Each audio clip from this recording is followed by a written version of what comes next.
Hello everyone, welcome back. So now we are starting with the second principle called Aufbau principle. Aufbau एक German word है, ये कोई scientist का नाम नहीं है. Aufbau का मतलब होता है building up. Building up principal.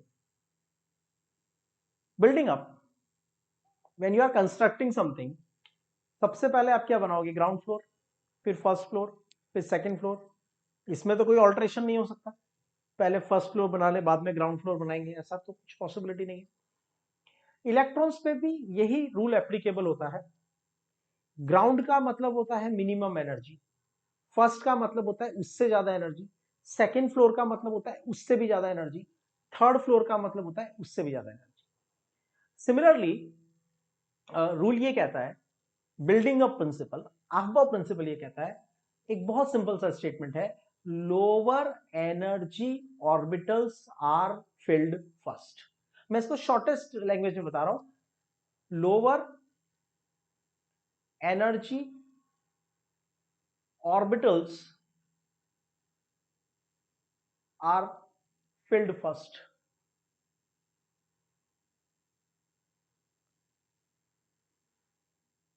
तो हमने जो n+l में एनर्जी का ऑर्डर देखा है, उसमें सबसे कम एनर्जी किसकी है? 1s की. मतलब किसी भी एलिमेंट के इलेक्ट्रॉनिक कॉन्फ़िगरेशन में, इलेक्ट्रॉनिक अरेंजमेंट में, जो पहला इलेक्ट्रॉन है वो हमेशा 1s में ही जाएगा. जब तक 1s फुल नहीं होता तब तक 2s को इलेक्ट्रॉन नहीं मिलेगा. जब 2s फुल हो जाएगा तो उससे हायर एनर्जी वाला यानी 2p में इलेक्ट्रॉन जाएगा. ठीक है. इसका मतलब ये हुआ कि अगर मुझे आफ्बाउ प्रिंसिपल फॉलो करना है तो दो चीजें मुझे बाय हार्ट होनी चाहिए. नंबर वन, मुझे फिलिंग कैपेसिटी पता होनी चाहिए. मैंने कहा 1s फुल हो गया, 2s फुल हो गया. फुल हो गया मतलब कितने electron, how many electrons are going there. तो हमने पहले भी लर्न किया था, s, p, d और f के लिए l का वैल्यू कितना होता है? 0, 1, 2 एंड 3. इलेक्ट्रॉन्स कितने आते हैं? 2 इंटू 2l प्लस 1 आते हैं. जब इसको सॉल्व करेंगे, l का वैल्यू 0 यहां सब्स्टिट्यूट करके, तो इलेक्ट्रॉन्स कितने आएंगे? 2, 6.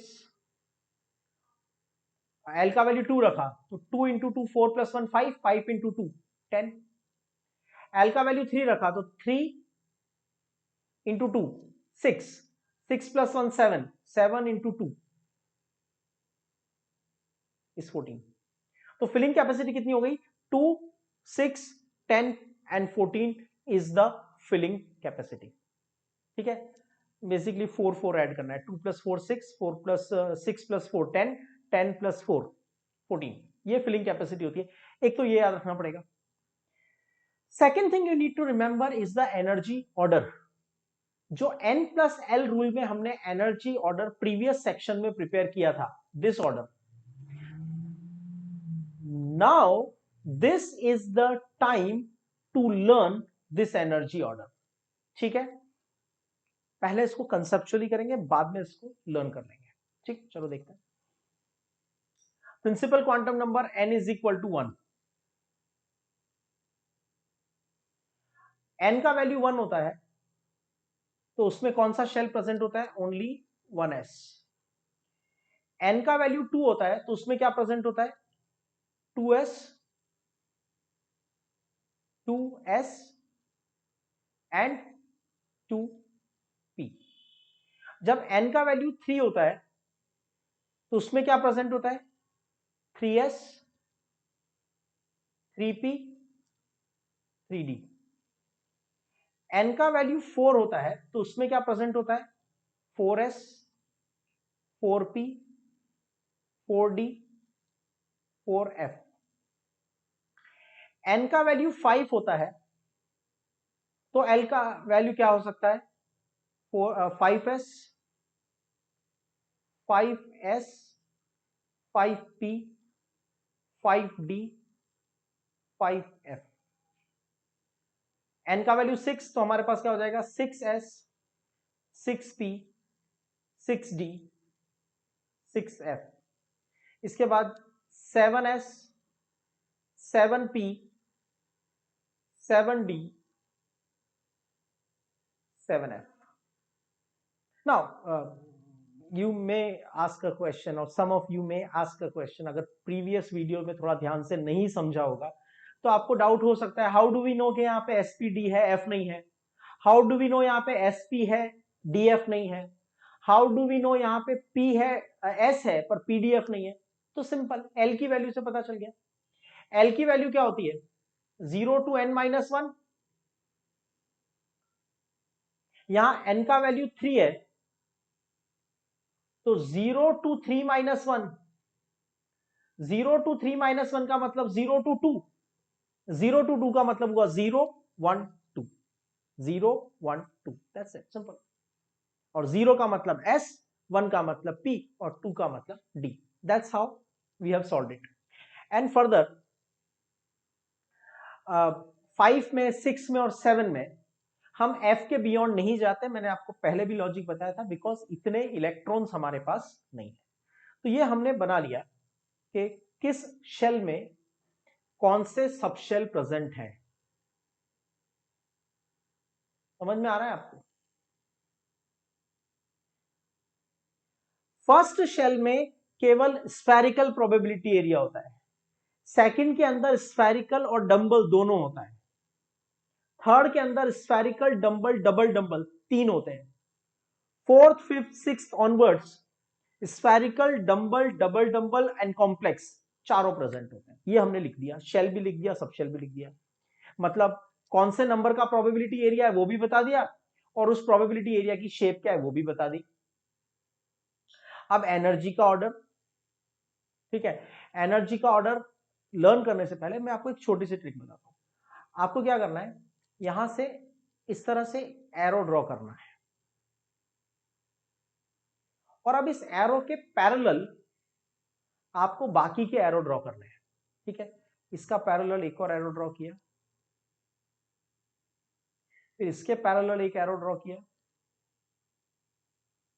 फिर इसके पैरेलल एक एरो ड्रॉ करेंगे, फिर इसके पैरेलल एक एरो ड्रॉ करेंगे, इसके पैरेलल एक ऑर्डर ड्रॉ करेंगे,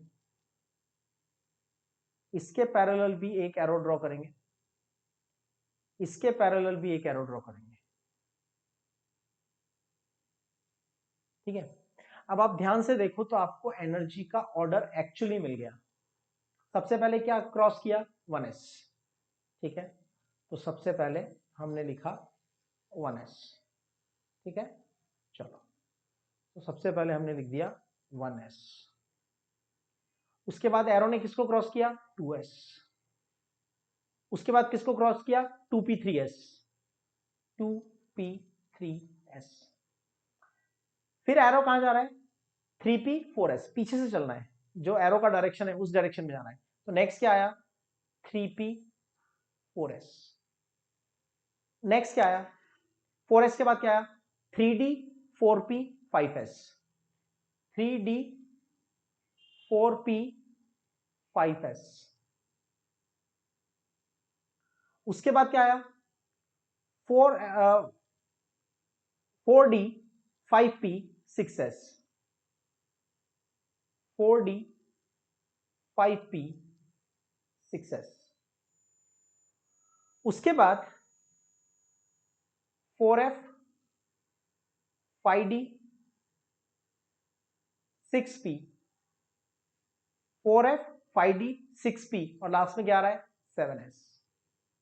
लास्ट एरो को देखो, लास्ट एरो में क्या आ रहा है, 5f. 5f के बाद 6d, और 6d के बाद क्या आ रहा है, 7p. ठीक है, एक और चीज नोटिस करो, अभी हम रट नहीं रहे हैं, अभी हम कंसेप्चुअली ड्रॉ कर रहे हैं. इसको लर्न करने का काम 5 मिनट बाद करेंगे. ठीक है, अभी तो आप सिर्फ लॉजिक देखो. इस एरो में, फर्स्ट एरो में जब आप n+l का टोटल करोगे, ये एरो नंबर 1, ये एरो नंबर 2, ये थर्ड एरो, ये फोर्थ, ये फिफ्थ, ये सिक्स्थ, ये 7 और ये 8. मैंने 8 एरोस ड्रॉ किए. पता है आपको इन एरो की इंपॉर्टेंस क्या है?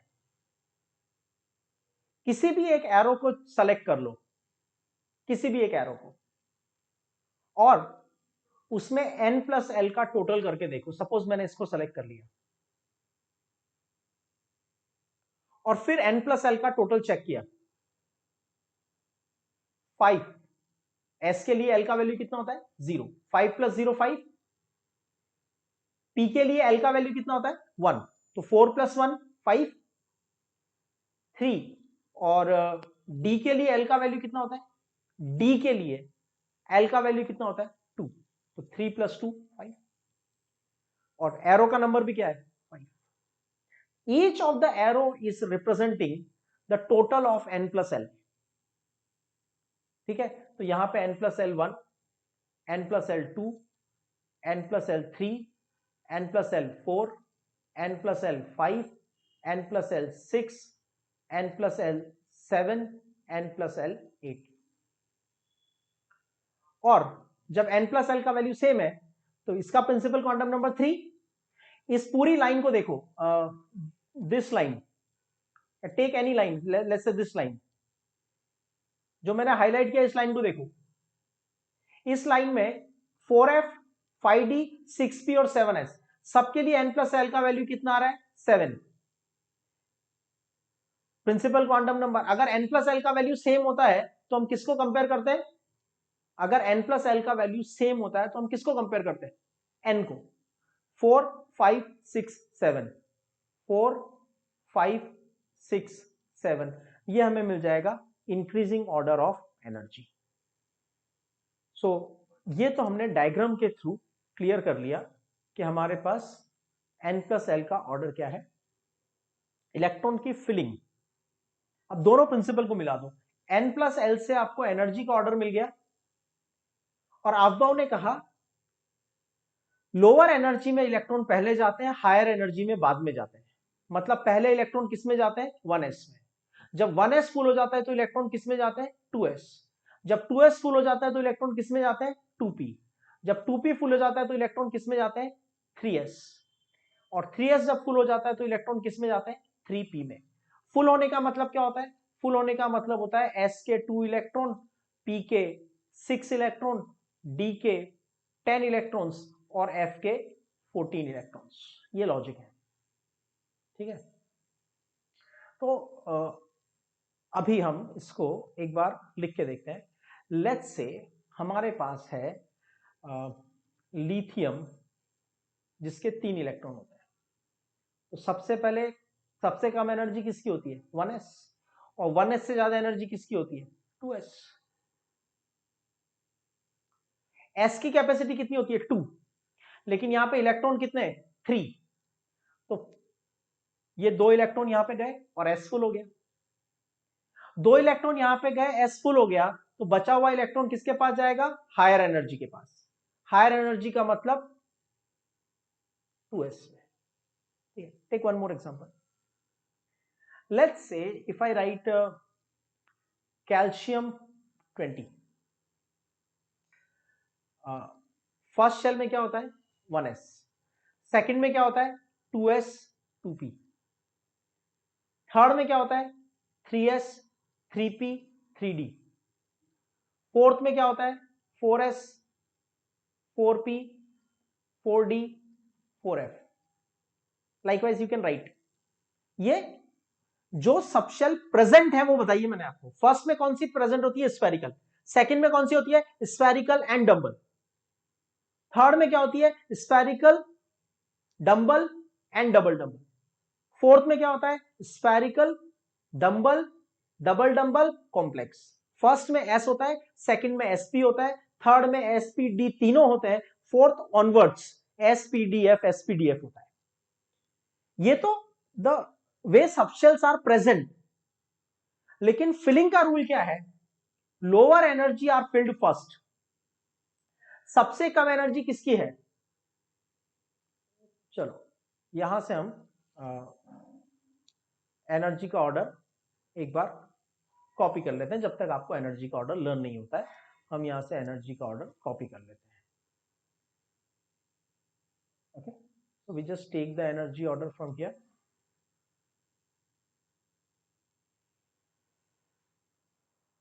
सो this is energy order 1s 2s 2p 3s 3p, ठीक है। So we are having this energy order. जब तक लर्न नहीं होता तब तक यहां से कॉपी करेंगे। 20 इलेक्ट्रॉन्स आपको फिल करने हैं। एस की कैपेसिटी कितनी है? 2, फुल हो गया। नेक्स्ट इलेक्ट्रॉन किस में जाएगा? 2s। एस की कैपेसिटी 2, ये भी फुल हो गया। नेक्स्ट इलेक्ट्रॉन किस में जाएगा? 2p, p की 6। नेक्स्ट 3s, 3s, s की कैपेसिटी 2, p की कैपेसिटी 6। काउंट कर लो कितने हो गए? 2 + 2 4, 4 + 6 10, 10 + 2 12, 12 + 6 18। बचे कितने? 2 इलेक्ट्रॉन। कितने बचे? 2 बचे। p तो फुल हो गया, p की कैपेसिटी 6 होती है। मैंने 2 इलेक्ट्रॉन यहां पे रख दिए, पर क्या सही रखें? 3p के बाद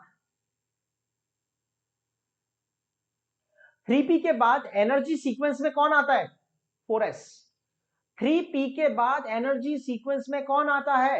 4s। इसका मतलब, और 4s से ज्यादा एनर्जी होती है 3d की। 3d की एनर्जी 4s से ज्यादा होती है। क्यों होती है? पढ़ा था ना, n+l। 4s के लिए n+l आता है, 4 + 0 = 4। और 3d के लिए आता है 3 + 2 5। n+l कम है, 4s की एनर्जी कम है, 3d की ज्यादा है। 4s की कम है, 3d की ज्यादा है, तो क्या होगा? d को इलेक्ट्रॉन नहीं मिलेगा। बचे हुए 2 इलेक्ट्रॉन 3d को नहीं मिलेंगे, बचे हुए 2 इलेक्ट्रॉन किसको मिलेंगे? 4s को, ठीक है। तो आफ्बाउ प्रिंसिपल ये कहता है कि in terms of orbital, third shell में 3d प्रेजेंट है और 4s उसके बाद वाले शेल में है, लेकिन पहले इलेक्ट्रॉन 4s को मिलेगा, बाद में 3d को मिलेगा। जब इलेक्ट्रॉन की फिलिंग होगी तो पहले इलेक्ट्रॉन 4s में जाएगा, 3d में बाद में जाएगा, क्योंकि 3d की एनर्जी ज्यादा है, 4s की एनर्जी कम है। Let's say if I right, दोबारा एक बार प्रैक्टिस करते हैं, एक छोटा सा एग्जांपल। लेट्स से आई राइट एलिमेंट स्कैंडियम 21। फर्स्ट में क्या होता है? s। सेकंड में क्या होता है? s and p। थर्ड में क्या होता है? s, p and d। Fourth में क्या होता है? s, p, d and f। चलो फिलिंग स्टार्ट करते हैं। 21 इलेक्ट्रॉन्स हैं, आराम से, अभी तो बहुत सारे इलेक्ट्रॉन। s की कैपेसिटी कितनी? 2, फुल हो गया। s की कैपेसिटी कितनी? 2, फुल। p का कैपेसिटी कितना? 6। कितने इलेक्ट्रॉन्स हो गए? 10 हो गए। अभी तो 11 इलेक्ट्रॉन्स और हैं आपके पास। 3p के बाद इलेक्ट्रॉन किस में जाएगा? 2p के बाद किस में जाएगा? 2p के बाद 3s, फुल हो गया। 3s के बाद किस में जाएगा? 4p। 3s के बाद किस में जाएगा? 4p, ये भी फुल हो गया। कितने इलेक्ट्रॉन्स हो गए? 2 + 2 4 + 6 10, 10 + 2 12 + 6 18, ठीक है। 3p के बाद इलेक्ट्रॉन 3d में नहीं जा सकता, 3p के बाद 3d में नहीं जा सकता, 3p के बाद किस में जाएगा? 4s में। क्यों जाएगा 4s में? क्योंकि 4s की एनर्जी कम है, तो 18 + 2 20। s की कैपेसिटी 2 होती है, तो 18 + 2 20। आपके पास इलेक्ट्रॉन कितने थे? 21। एक इलेक्ट्रॉन बच गया। एक इलेक्ट्रॉन किसको मिलेगा? 4p को मिलेगा या 3d को मिलेगा? एक इलेक्ट्रॉन किसको मिलेगा? 4p को मिलेगा या 3d को? Energy order. एनर्जी ऑर्डर में देखो, 4s के बाद कौन आता है? 3d, तो d, राइट। तो आफ्बाउ प्रिंसिपल का स्टेटमेंट तो बहुत सिंपल है। Lower energy orbitals are filled first. जिसकी एनर्जी कम है पहले इलेक्ट्रॉन वहां जाएगा, जिसकी एनर्जी ज्यादा है इलेक्ट्रॉन उसको बाद में मिलेगा। s की कैपेसिटी 2, p की 6, d की 10 और f की 14। 2 6 10 14 4 4 ऐड कर दिया, 2 + 4 6, 6 + 4 10, 10 + 4 14। चलो वहां तक तो ठीक है। लेकिन अगर हमें कोई भी इलेक्ट्रॉनिक कॉन्फ़िगरेशन लिखना है तो एक बात पे बहुत ज्यादा ध्यान देना पड़ेगा, हमें एनर्जी का ऑर्डर लर्न होना चाहिए। ठीक है, तो अब नेक्स्ट सेक्शन में हम सिर्फ कोई कंसेप्ट नहीं करेंगे, नेक्स्ट सेक्शन में हम सिर्फ एनर्जी ऑर्डर को लर्न करेंगे। ठीक है, इस ऑर्डर को लर्न करेंगे। जब तक ये ऑर्डर लर्न नहीं होता, आप इस डायग्राम की हेल्प से पता कर सकते हो कि किसकी एनर्जी कम है और किसकी एनर्जी ज्यादा है। 1s के बाद क्या आएगा? 2s। 2s के बाद क्या आएगा? 2p 3s। 3s के बाद क्या आएगा? 3p 4s। 4s के बाद क्या आएगा? 3d 4p 5s। and that's how you can learn the energy order, right? next section में हमें इसको प्रैक्टिस करना है, लर्न करना है। ठीक है, कंसेप्चुअली क्लियर हो गया? कंसेप्ट इतना ही है, S में 2, P में 6, D में 10 और F में 14 इलेक्ट्रॉन आते हैं। पहले इलेक्ट्रॉन उसको मिलता है जिसकी एनर्जी कम है, इलेक्ट्रॉन बाद में उसको मिलता है जिसकी एनर्जी ज्यादा है। मतलब 3p के बाद इलेक्ट्रॉन 3d में नहीं जाता, 3p के बाद जो भी इलेक्ट्रॉन होते हैं पहले 4s में जाते हैं और 4s के बाद 3d में जाते हैं। ठीक है, so that much this can be practiced only after learning the energy order.